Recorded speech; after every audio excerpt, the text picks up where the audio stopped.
The planet did not want to be found.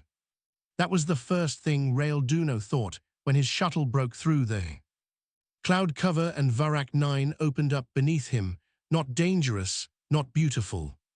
Just deeply, stubbornly private, like a place that had been alone for a long time and had gotten used to it. The sky was the color of an old bruise amber, fading into dark orange at the edges with no sun visible, only a general brightness coming from the direction of the day side, the permanent twilight zone, the habitable strip. Rael had read the briefing 3 times on the way in.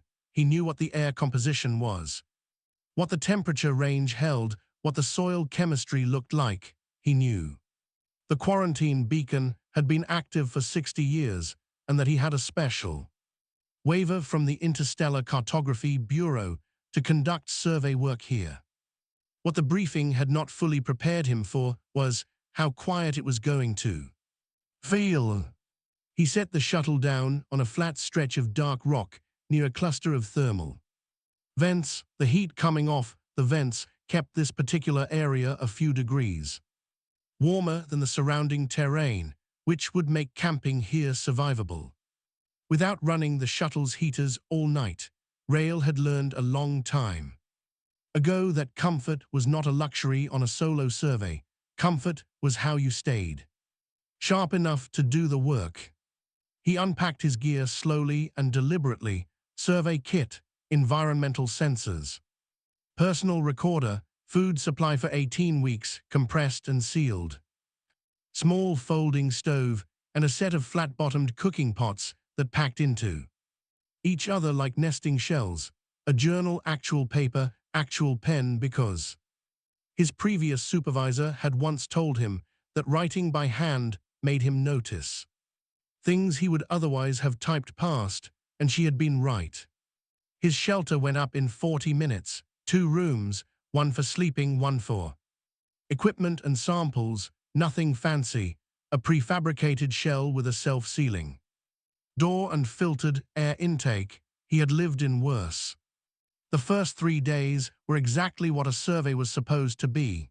He walked his grid squares in the morning, recorded his findings on the environmental sensors, took physical samples of the mineral formations in the afternoon, and wrote his field notes in the evening, the bioluminescent plants that grew in the cracks between the dark stone glowed faintly blue and green in the amber dusk, which meant the light was always interesting and never quite useful.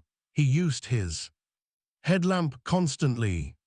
He talked to himself. He always had on solo surveys. It helped him think, and there was no one to be bothered by it. He would narrate what he was doing as he did it, describe what he was seeing in plain terms, argue with himself about which rock formation was more interesting. It was not strange to him, it was just how he worked. On the 4th day, he found the tracks. He almost walked past them. They were pressed into a section of softer volcanic stone near the edge of a thermal vent field, and the bioluminescent growth had already begun creeping into the edges of the depressions, which meant they were not new, but they were also not so old that the stone had fully settled back. Maybe 2 weeks, maybe a little more. Rael crouched beside one of the prints and looked at it for a long time. It was larger than his survey shuttle's main landing pad. The depth of the impression was roughly 2 meters in the softest sections. Whatever had made this had been moving at an easy pace, not running, not charging, just walking. The stride pattern was steady and even. He took measurements, he photographed from multiple angles, he recorded a verbal note: confirm fauna presence, large, very large, will observe from distance and reassess survey approach. He did not send an emergency signal. He did not activate the emergency beacon. Clipped to his belt, he stood up, dusted off his knees, and walked back to camp to make lunch. This was not because Rael was not paying attention. It was because Rael had grown up on a planet where large things leaving large tracks was simply how the world worked and where the appropriate response to an unknown animal was not panic but patience. He had been taught by field manuals and by field experience, both that a predator who wanted you dead usually did not give you the gift of noticing its tracks first. He made his standard lunch: flatbread from the food supply, dried fruit, hot cheese that his mother had pressed and sealed and tucked into his pack before he left Earth, the same way she had tucked food into his pack since he was 10 years old going on school camping trips. He ate slowly, watching the middle distance. Nothing moved. That evening, reviewing his sensor logs, he noticed something: a thermal anomaly at the edge of his sensor range. Not a vent, not geological. The shape was wrong for geology, and it had been there, he realized, since he landed. He had dismissed it as instrument noise from the nearby vents, but looking at it again, with the track measurements still fresh in his head, he understood what he was looking at. He had not found the tracks, he had been observed. He updated his field notes: thermal signature at grid reference 7 north. Approximately 800 meters from camp. Non-geological, consistent in position.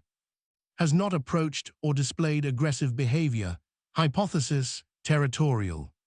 Assessment: will maintain normal routine and see what develops. He closed the journal. He made himself a cup of something warm and he sat outside his shelter in the amber half-dark, and he looked at the bioluminescent plants glowing quietly in the rock cracks. The next morning, before he left for his survey grid, he made his lunch early. He wrapped one portion for himself. He set the second portion on a flat piece of basalt about 12 meters from his camp, not as bait, not as a trap. Just as a thing that was there, a gesture toward the distance, toward whatever was watching from the dark between the mineral spires. The food was still there when he came back that evening. He noted it in his log without comment. He was not discouraged, he had patience. It was, in his opinion, the most useful thing a survey scout could carry, heavier than any tool in his kit. Worth more than any piece of equipment. He had learned it slowly over years of working alone on planets that did not care whether he was there or not. He went to sleep to the faint sound of the thermal vents breathing, and to the knowledge that somewhere out in the amber dark, something enormous was choosing, for reasons of its own, not to move. That choice felt important. He would wait and see what came next. 14 days passed, and the flat rock became a habit. Every morning, Rail made 2 portions of lunch before he left for his survey grid. He wrapped them both. He kept one, he left the other on the flat piece of basalt 12 meters from his shelter, and he went to work. Every evening, the food on the rock was untouched. Every morning after that, it was gone. He did not know what time the food disappeared. His external sensor array was not designed for wildlife observation. It was designed for geological data. And he had pointed it at the rock mostly out of curiosity, not expectation. The thermal logs showed nothing, which meant whatever took the food had been careful about it or had come and gone in a window when the sensors drifted.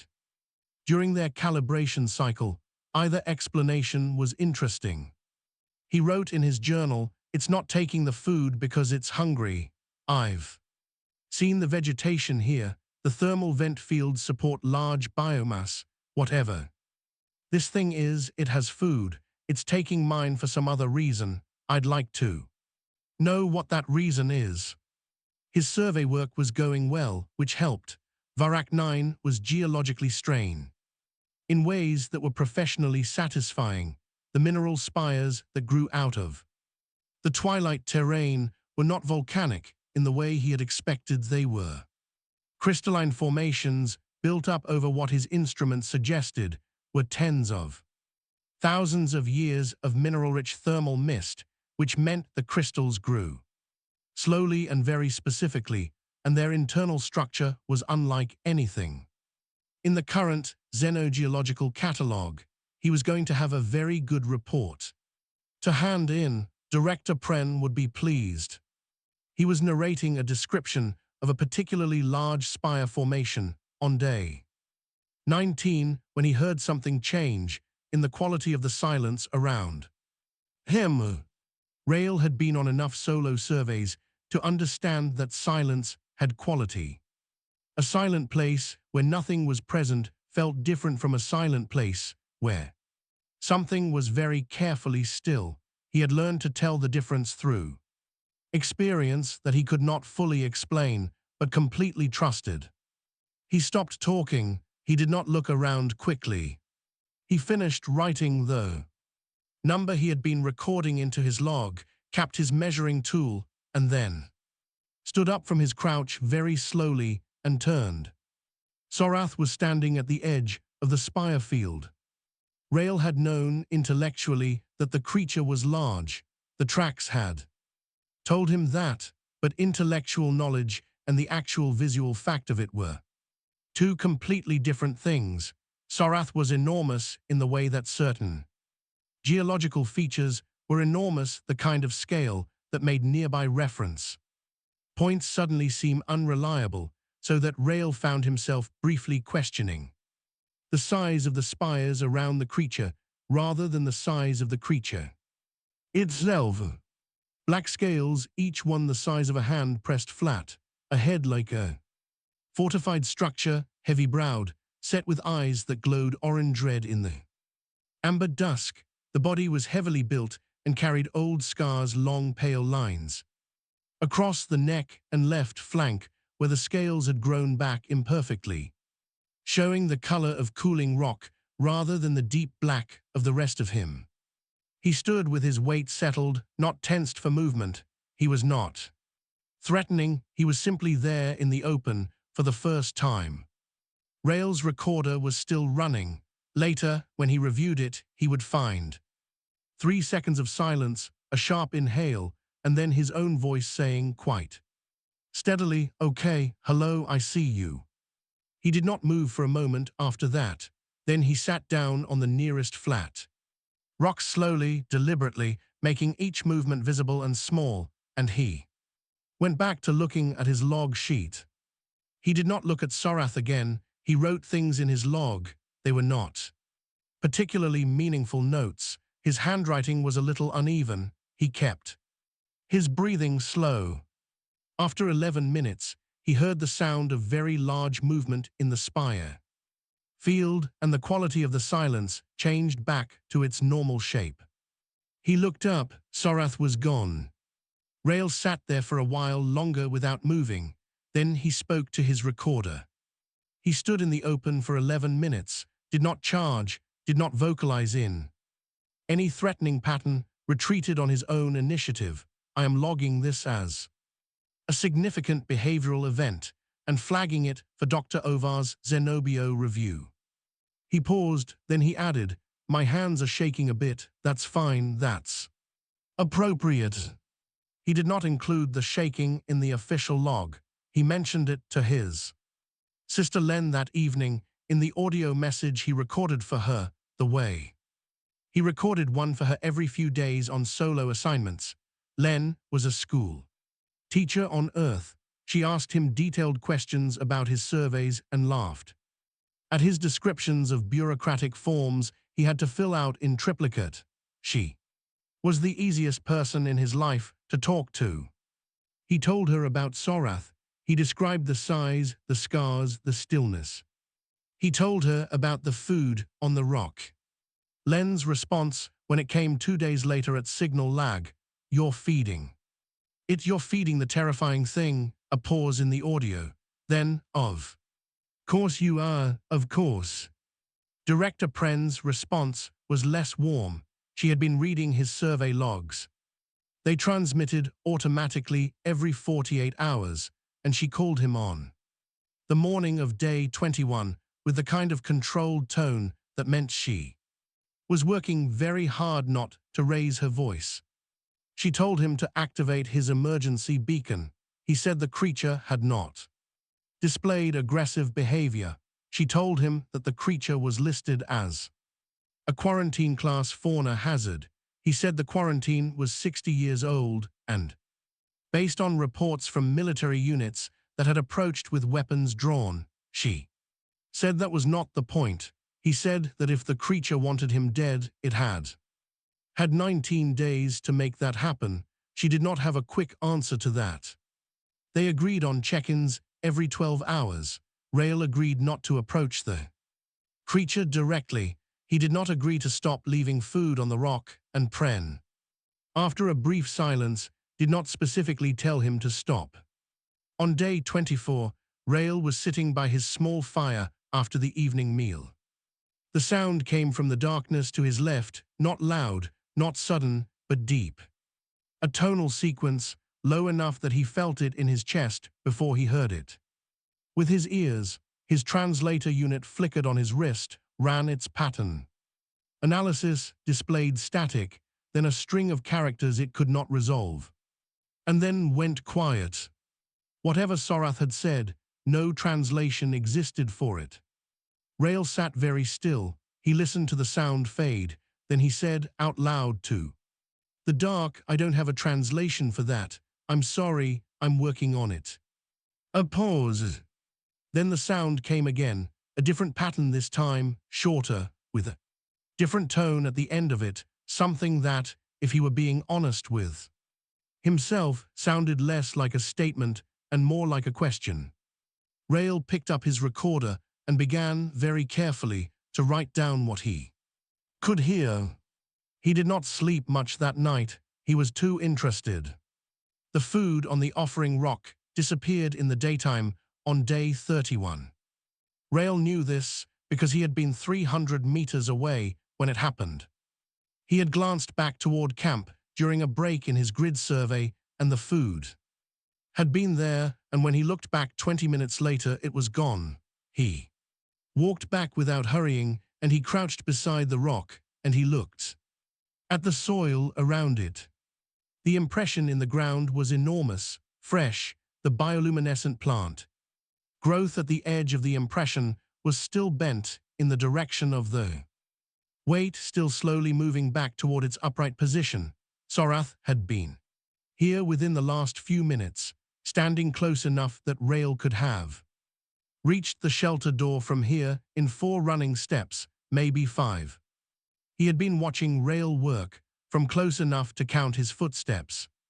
Rael stood up. He looked at the surrounding terrain. Nothing moved. He went back inside, sat down at his field desk, and wrote in his journal for a long time. What he wrote was not scientific. It was more like thinking out loud.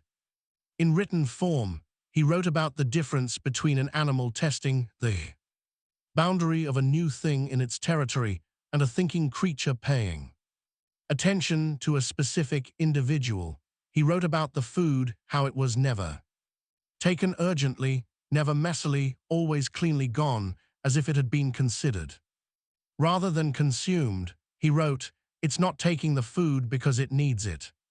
It's taking the food because I keep offering. That's not hunger, that is something else entirely." He started leaving 2 portions on the rock from that day on. The translation work was slow but real. Rael had sent 2 weeks of phonetic recordings to Dr. Ovar, a xenolinguist at the Bureau of Alien Studies, who owed him a favor from a previous survey where Rael had found a site Ovar had spent 6 years looking for. Ovar's initial response had been cautious. His second response had been a very long message that started with the word Rael repeated 3 times on its own line, as if the man had typed it and stopped and then typed it again while trying to decide how alarmed to be. The sounds Sorath made were language. Specifically, they were an archaic form of Drakari Warcast dialect, a form of speech used exclusively by a specific caste of Drakari warriors and their bonded handlers. Ovar had partial records. The dialect was old and the records were incomplete, but certain patterns were clear enough to map The dialect had no word for stranger, it had no word for enemy, it had a word for unknown presence, used to describe a thing that had not yet been categorized, and it had a separate word for one who returns, used to describe a presence that had been absent and come back. Sorath had not been using the unknown presence word, he had been using the one who returns word. Since day one, Rael sat with Ovar's message for a long time. He read it twice. He put it down and made himself a cup of something warm and stood by the door of his shelter looking out at the amber dusk. Then he recorded a message for Len. His voice was steadier than he felt. He told her about the dialect, about the word. He said, "I think he has been alone here for a very long time, Len.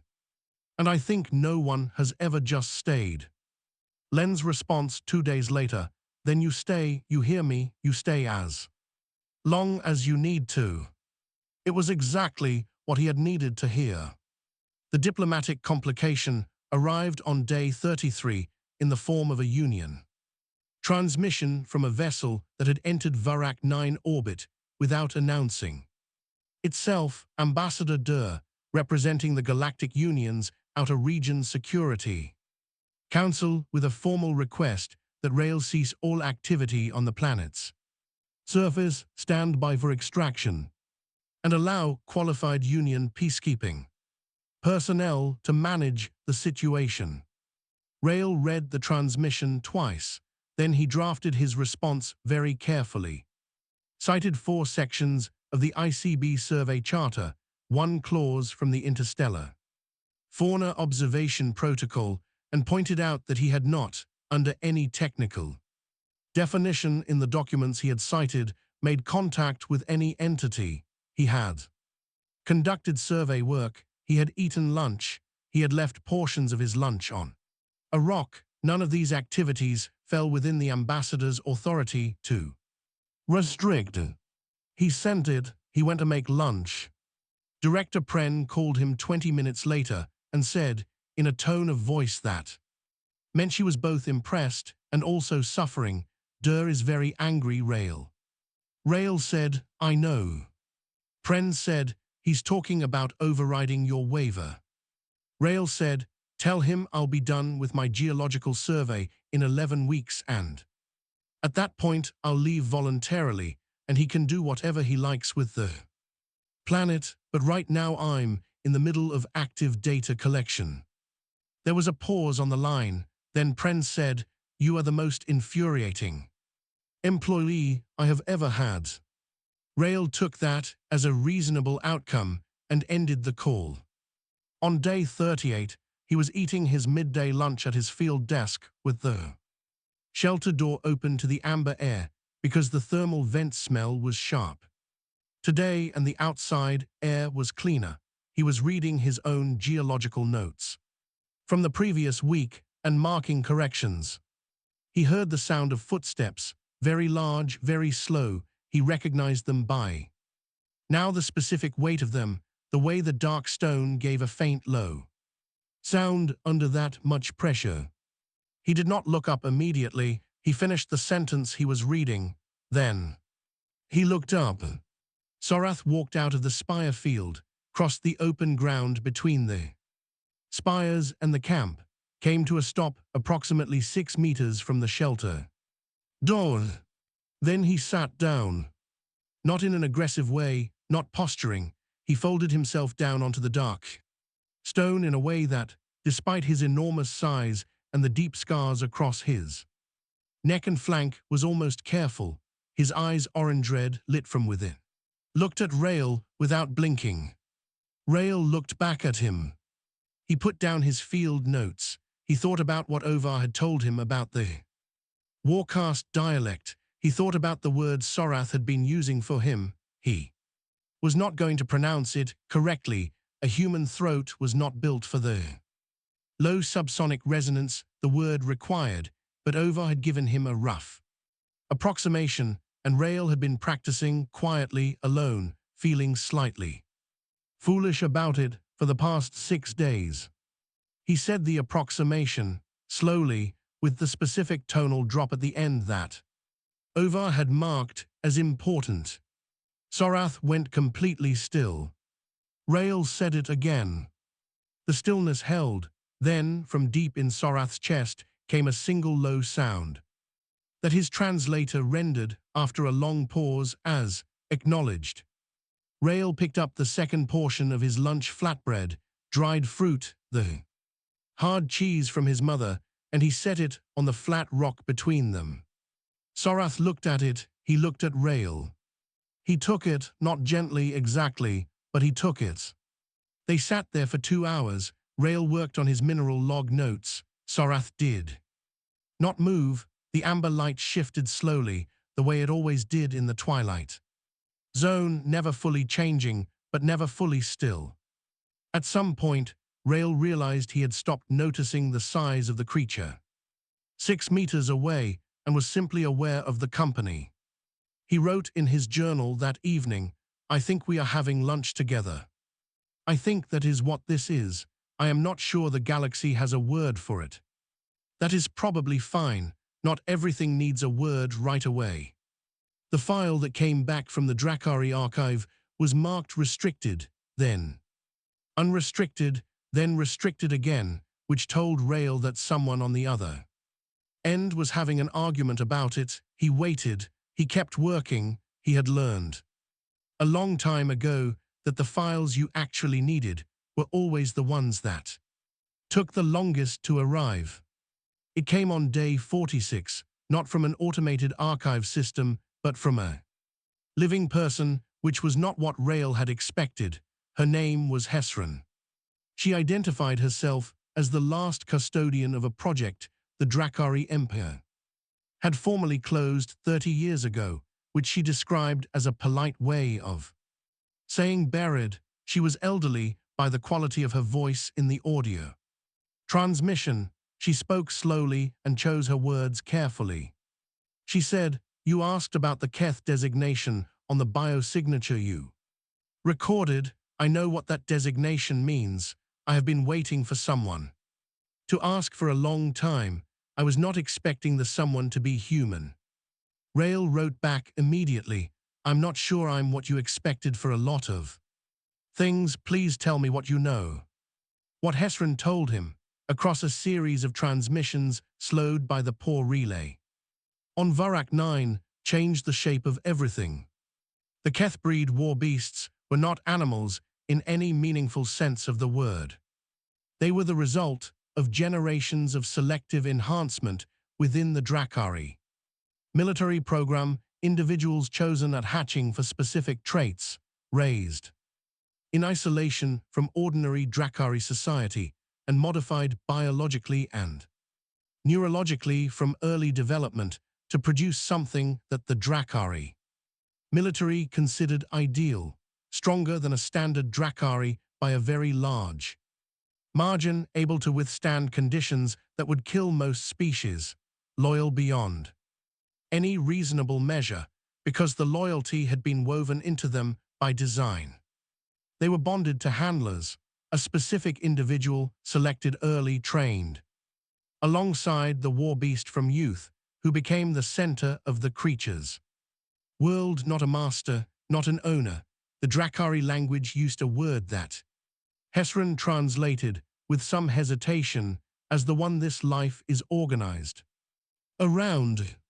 When the Dracari Empire collapsed, not cleanly, not quickly, but in the grinding decades of political fracture and resource war that eventually left nothing recognizable in its place, the Handlerbond program was among the first things to be disbanded. There was no decommissioning protocol for the war beasts. Hesran said this quietly, without apparent emotion, the way a person says something they have decided not to be angry about anymore, because the anger did not go anywhere useful. Some of the Keth breed went feral, some were killed in the final conflicts. Some simply left and were not tracked, because by that point there was no one with the authority or resources to track them. Sorath's handler had died in the last major military engagement of the Empire's Collapse which Hesron named and Rael did not recognize, the handler's final. Logged survey had been Varak 9. Sorath had gone there and not left. He has been there for 63 years, Hesron said. I checked the logs. When your inquiry came in, he is the last of his line. I did not know he was still alive until you asked. Rael sat with this for a long time after the transmission ended. He went outside. The amber dusk was doing its usual thing, the quality of the light shifting in that slow, imperceptible way it always did, never full dark, never full bright. The mineral spires stood in their irregular rows, glowing faintly where the bioluminescent growth had taken hold in their cracks. He walked to the flat rock. He sat down on it, which he had never done before. He thought about 63 years, about a planet on the edge of surveyed space, about the specific patience required to stay somewhere for that long, without knowing what you were waiting for. He thought about what Hesron had said, the one this life is organized around. He went back inside and wrote to Hesron, I need your help with real time. Translation, will you work with me on this? Her response was almost immediate. I have been retired for 15 years. There is nothing else I would rather do. The first full conversation between Rael and Sorath happened on day 49. With Hesron on the relay line from her home, parsing the deep-registered Drakari, and turning it into something Rael could understand, and turning Rael's words into the slow subsonic patterns that Sorath's language required. It was not a dramatic conversation. Rael had thought, going into it, that Sorath might speak of battles, of the empire, of his handler. He was prepared for grief at a scale he could barely imagine. Instead, Sorath spoke about the mineral spires. He had names for them, not descriptive names, proper names, individual, given. He described how certain formations only became visible in a specific light condition that happened 3 times in a standard year cycle when the planet's position relative to the day side shifted slightly. He described a spire formation to the northwest that had been growing slowly since before he arrived, and he had tracked its growth by marking it each year at the same position with a shallow line cut into its base with his claw. There were 63 lines. Rael listened to all of this through Hesron's translations and said very little. Eventually Sorath asked him something. Hesron translated, why did you not leave when you saw the tracks? Rael thought about the honest answer. He said, because you were eating my lunch. I figured if you were interested in the food, you probably weren't interested in eating me. Hesron's translation of Sorath's response back took a moment. Then she said, carefully, he made a sound.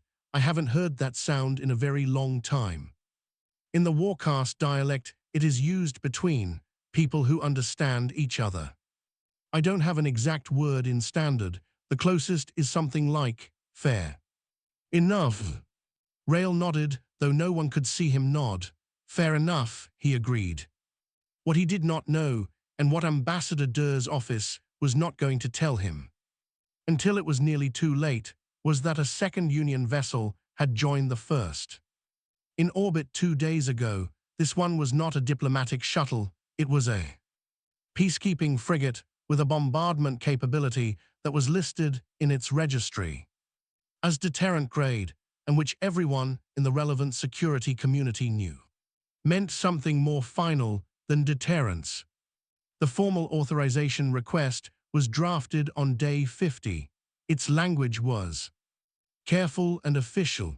It described the Varak 9 entity as an uncontrolled weapon class unit in breach of Galactic Union Disarmament Statute 7.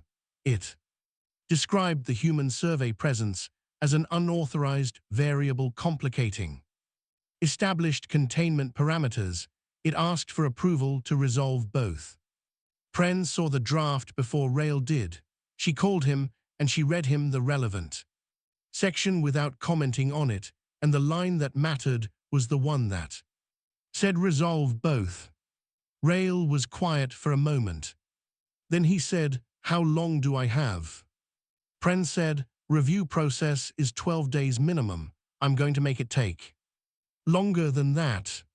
Rail said, "I'll figure something out." Pren said, "Rail, be careful." He said he would. He ended the call. He sat in his shelter and looked at his hands for a while. Then he went outside, because Sorath had arrived for the afternoon and was sitting near the flat rock the way he had been doing for the past 11 days. And it was time for lunch, and whatever was coming could wait until after. Some things could not be rushed. Some things were worth the time they took. He had learned that on every survey he had ever done, on every planet that had ever made him feel small and temporary and grateful to be there anyway. He sat down 6 meters away from the last of the Keth breed, and he ate his lunch, and for an hour the only sound was the distant breathing of the thermal vents and the quiet of a place that had been alone for a very long time and was slowly becoming something else. There is a specific kind of problem that cannot be solved with force and cannot be argued away and cannot be outrun. The only way to beat it is to make it more complicated than the people causing it want to deal with.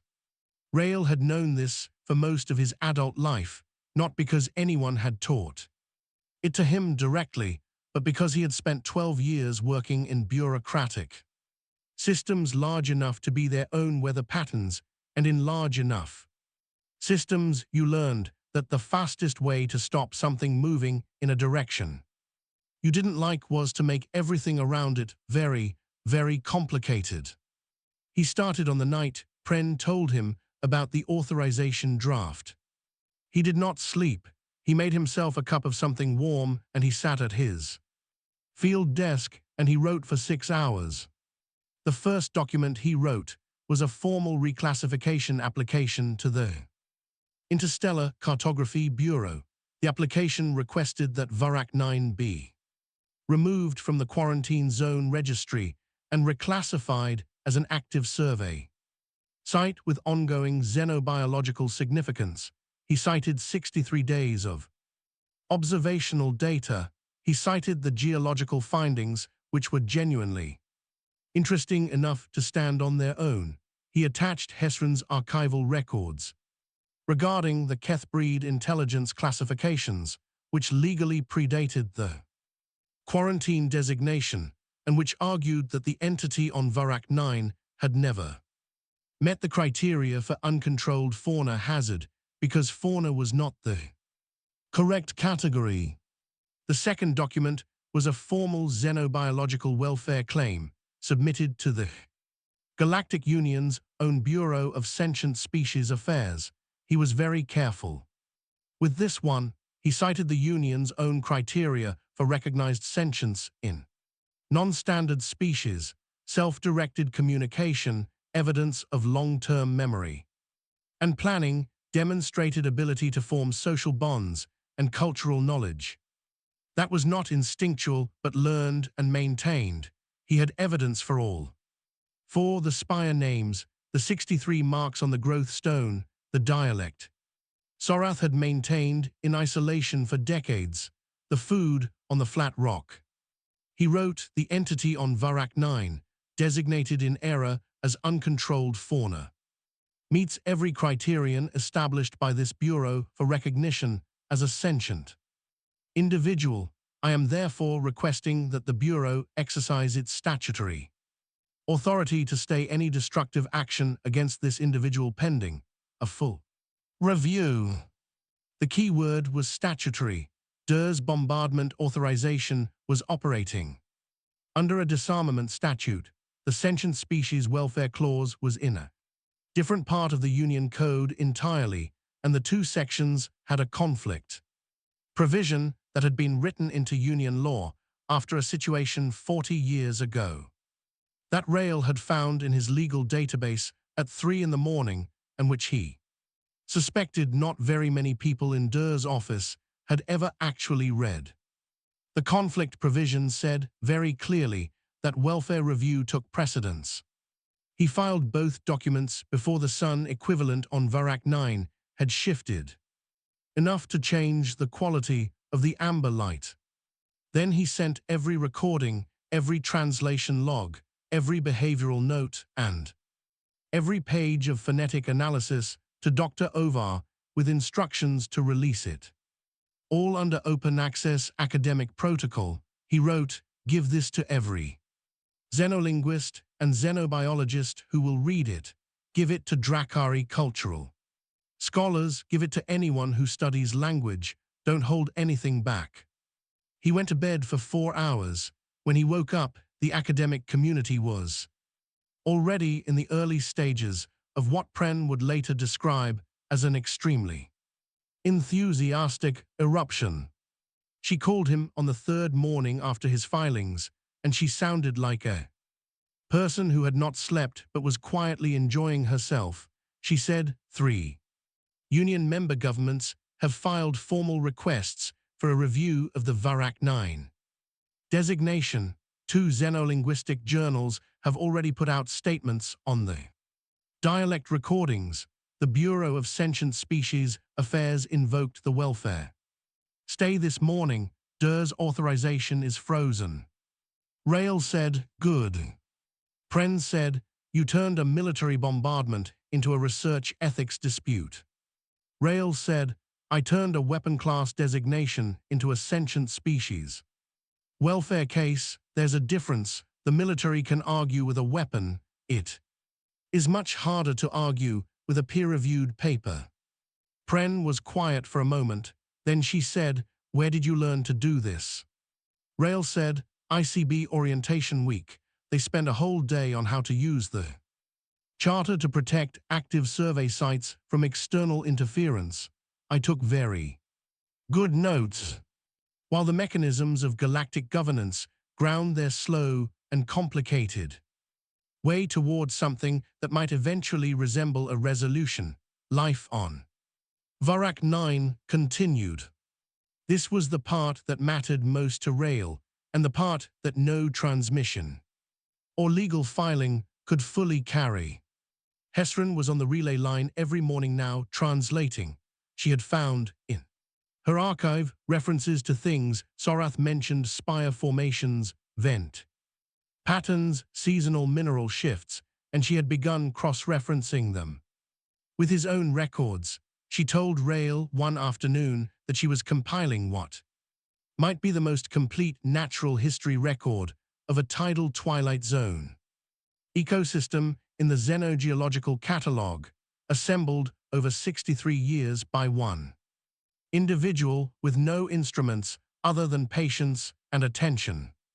Sorath had been doing science alone for decades, with no expectation that anyone would ever read it. Rail told Sorath this through Hesrin and said that the records were extraordinary. Sorath was quiet for a moment. Then he said something that Hesrin translated. Slowly, "I did not think of it as that. I thought of it as knowing the place." Rail wrote that in his journal. He underlined it twice. On day 61, Sorath took Rail to the cave. He had mentioned it several times in conversation, but this was the first time. He led Rail there, directly, moving at a pace slow enough for a human to follow, which was still faster than Rail's normal survey walk, so Rail half-jogged for 3 kilometers through the spire fields while carrying his recording equipment and trying not to embarrass himself. The cave entrance was narrow for Sorath. He angled himself through it with a practiced efficiency that made clear he had done it thousands of times, and wide enough for Rail to walk in easily. Inside, the space opened up, large, cool relative to the outside air. The bioluminescent growth was denser here, covering the upper surfaces of the cave walls in a continuous slow-shifting blue and green that lit everything softly. And on the walls below the bioluminescence, from approximately half a meter above the cave floor to roughly 4 meters up, as high as Sorath could reach, Standing on his rear legs were markings. Not random, not decorative, systematic, lines and measurements and diagrams and sequences that Rail stood in front of for a long time, turning his recorder on and sweeping it slowly before he understood fully what he was looking at. 63 years of geological documentation, mapped by hand in the dark, with claws onto stone. He found the mineral surveys, he found the vent output measurements tracked. Season by season, he found the spire growth records, he found diagrams of the crystalline formations that matched, and in some cases, exceeded the detail in his own professional survey equipment's outputs. He found records of fauna not Sorath but the smaller creatures that lived in the Twilight Zone, their movement patterns, their behavioral seasons, their responses to geological shifts. He stood in the cave for a very long time. Sorath sat at the entrance and watched him. Eventually Rail turned around. His voice, when he spoke, was not the even professional voice of his survey logs. It was the voice of someone who had just seen something that mattered. He said, "Sorath, this is incredible." The translation came back through his earpiece, Hesron's voice quiet and careful. He says, "No one has seen it before." Rail stood in the blue-green light of 63 years of patient work and understood something that he did not have the right words for yet.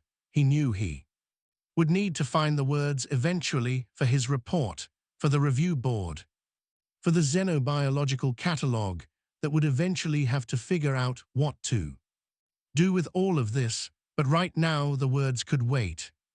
He sat down on the cave floor, he opened his pack, he took out 2 portions of lunch because he had started packing 2 portions as a matter of habit now, the way he packed his measuring tools and his journal and his recorder, not as something he remembered to do, but as something that was simply part of going out into the day. He set 1 portion on the flat section of cave floor between them. Sorath looked at it, then he looked at Rail, then he made the sound that Hesron had described as fair enough, and he ate. Outside in orbit, ships waited and bureaucrats argued, and the machinery of galactic governance moved at the speed it always moved, which was not fast, but was occasionally in the right direction. Down in the cave, the bioluminescence pulsed softly. Rail ate his lunch and made notes. Sorath was quiet beside him. Neither of them was waiting for anything. They were just here, in a place that one of them had kept for 63 years, and the other had found by accident. And for now, that was enough.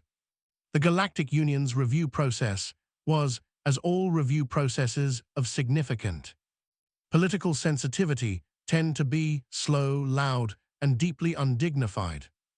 Rail was not present for most of it. He was on Varak 9 doing survey work, eating lunch and talking to Sorath through Hesron's relay line every morning, while Pren and a team of ICB legal staff that she had assembled with characteristic efficiency handled the parts that required someone to be in a room with Ambassador Durr and remain calm. Pren told Rail later that Durr had been genuinely certain at the start that he was going to win. He had the military weight, he had the disarmament statute. He had 60 years of galactic consensus that Varak 9 was a place to be avoided.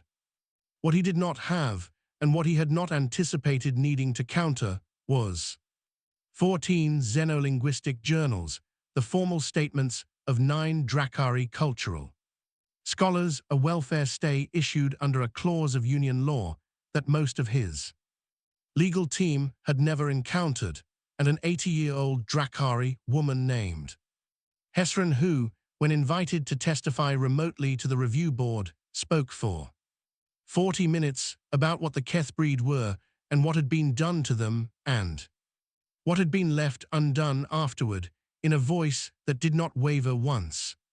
The review board voted. Varak 9 was removed from the quarantine registry. It was reclassified as a sovereign preserve under the custodianship of its recognized sentient inhabitant.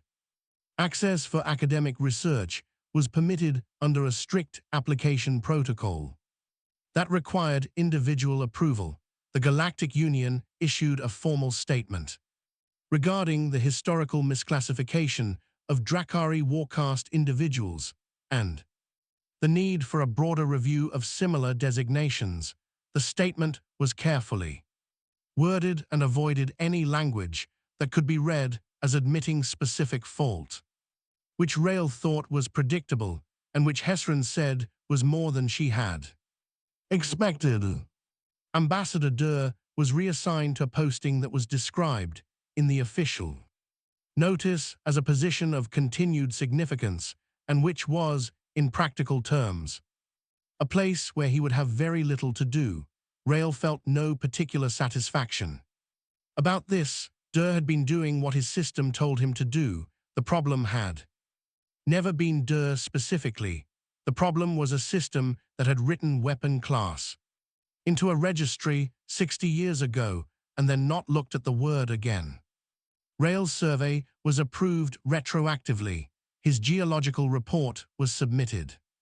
His xenobiological observations, combined with Hesrin's archival research, were published in 3 separate journals within the following year. The Cave documentation, Sorath's 63 years of hand-marked wall records, became a research dataset that would take a team of specialists nearly 4 years to fully catalogue. Pren offered him a promotion. He said he appreciated it and would prefer to keep his current clearance grade, which gave him access to the survey categories he was most interested in. Pren said that was the most Rael answer he had ever given and approved his next assignment in the same message. All of this happened, all of it mattered, but none of it was the part that stayed with him. The day before his shuttle was scheduled to leave, Rael and Sorath sat together. For the last time in the place, they had been sitting together for 4 months. The flat rock near the camp, the amber dusk, the bioluminescent plants moving slowly in the faint, warm current off the thermal vents. Rael had taken down his shelter the day before. The gear was packed, and in the shuttle what was left was himself and his pack, and the flat rock, and the second portion of lunch that he had made that morning on the shuttle's small cooking surface before he came out. Sorath had arrived before him. He was already sitting when Rael came out, which Rael had not expected, and which made him stop walking for just a moment before he kept going. They ate. Hesrin was on the relay line, but she said very little today. She understood that some conversations did not need a translator in the way that a formal discussion needed one, that some things were communicated in the way space was shared rather than in words. At some point Rael said, "I'm going to come back." He did not say it the way people sometimes said things like that when they meant it as a kindness and not as a fact. He said it the way he said things he intended to do, simply, without extra words around it, in the same tone he used when he logged a survey finding he was confident in. Hesrin translated. Sorath was quiet for a moment. Then Sorath spoke. Hesrin's voice came through the earpiece. He says, "I know." Then Sorath moved, slowly, with the same careful deliberateness with which he did most things. He turned toward the cave entrance, not the main cave, but a smaller formation nearby that Rael had catalogued as a secondary mineral deposit. He reached into it, the sound of rock against rock, heavy and deliberate. He came back with something in his grip, and he set it down between them. A section of mineral spire, not a small one, roughly the size of Rael's head, and half again, black, dense, threaded through with the crystalline mineral structure that Rael had spent 4 months documenting. In the amber light, it caught small fires inside itself, blue and deep orange, and a color that was almost green. It was, Rail thought, genuinely one of the most beautiful pieces of rock he had ever seen. He had seen a lot of rock. He was professionally a person who looked at rock. He said, Sorath. Hesron translated whatever Sorath said next very quietly. He says, you should have something from the place, so you do not forget what it looks like when you are a long way away. Rail picked up the mineral fragment with both hands. It was heavy. It was the kind of weight that required both arms and attention. He carried it to the shuttle, and he put it in the mesh storage net above his seat, where it did not quite fit, but stayed half in and half out, catching the light through the shuttle's small window. He came back out one more time. He stood near the flat rock. Sorath was still there. He did not say anything. He did not have the right words, and the words he could find felt too small for the thing they were supposed to describe. He raised one hand, a small gesture, a human one, the kind that meant something without needing translation, and then he walked to the shuttle and he left. The shuttle broke through cloud cover. Below him, Varak 9 glowed amber and permanent, the twilight zone running its narrow stripe between the scorched day side and the frozen dark. He recorded a message for Len. He said, I made a friend. He is the most feared thing in this part of the galaxy, and he named every rock formation with 50 kilometers and gave me a piece of one to take home. I think you would like him. I think he would be confused by you, but in the way that I think he has started to find confusion about human things interesting rather than troubling. Bring food when you visit. Leave a portion on a flat rock. He will find you. He always does. He set his course. The amber light faded behind him. On Varak 9, in the twilight zone where the bioluminescent plants pulsed softly in their cracks of dark stone, Sorath moved through the clearing where the camp had been. The shelter was gone. The sensor array was gone. The small fire ring that Rail had built in the first week and never fully dismantled was still there. And Sorath looked at it for a moment before he moved on. He went to the cave entrance. He angled himself through with the practiced ease of 63 years of practice. Inside, the bioluminescence pulsed its slow blue-green across all that careful work on all those walls. He moved to the entrance where the flat basalt section was widest, where surface was flat enough to hold a portion of food without it sliding. He had moved this rock 3 days ago. He had moved it from the camp clearing to here, which had required 3 trips at angles that were difficult even for something his size, because the cave entrance had a narrow section and the rock had not wanted to come through it easily. It was there now, the offering rock, at the entrance to the place that was his, that had always been his, that was now in the records of the Galactic Union as a sovereign preserve under his custodianship, which Hesron had explained to him with the careful thoroughness of someone who wanted to be sure the explanation landed properly. It meant, she had said, that no one could come here without his permission. It meant the records of this place were his records. It meant the work on the walls was recognized as what it was. He settled at the cave entrance.